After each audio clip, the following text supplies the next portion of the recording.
Or VSV, cette attitude des autorités est une violation grave du droit de tous les Congolais à la santé.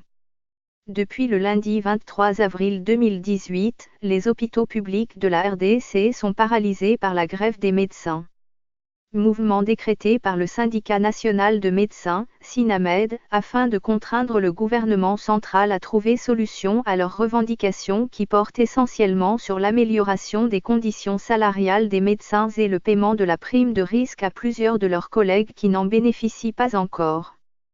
Curieusement, la paralysie dans laquelle se retrouvent les hôpitaux publics suite à cette grève et leurs conséquences dramatiques sur le sort de nombreux patients sont loin d'émouvoir le gouvernement central.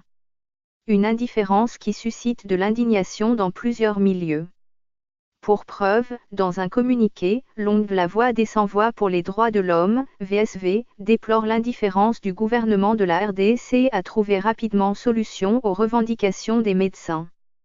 Pour les médecins, cette reprise de la grève est consécutive au non-respect par l'État congolais des engagements pris vis-à-vis d'eux, notamment en ce qui concerne l'amélioration des conditions socio-professionnelles à travers l'actualisation de la prime de risque, le déblocage des primes et salaires des médecins élagués dont les recours ont été jugés recevables, la promotion et titularisation effective en grade.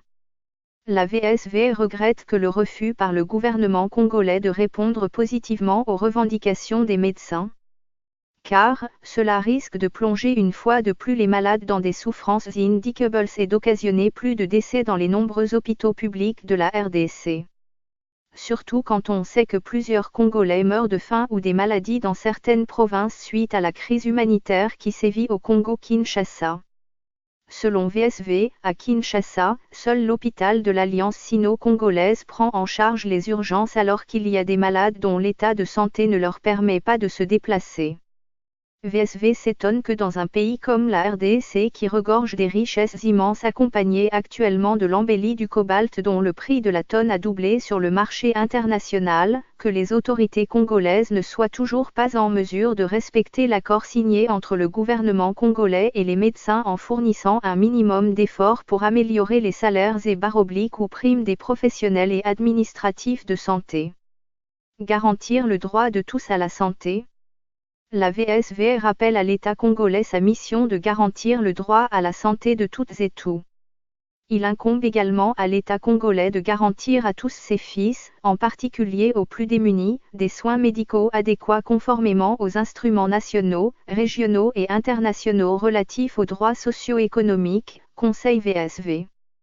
L'organisation invite par ailleurs le gouvernement Tshibala à appliquer effectivement et de bonne foi l'accord signé en 2017 entre le gouvernement congolais et les médecins, à mécaniser tous les médecins ayant presté pendant plusieurs années sans être rémunérés, améliorer les salaires des professionnels et administratifs de santé. Kinshasa est aussi appelé à payer les arriérés des salaires et / ou primes de plusieurs centaines de médecins qui travaillent depuis plusieurs années sans être payés. Ce fichier audio a été créé par Panopreté Basic, vous pouvez le télécharger sur www.panopreté.com.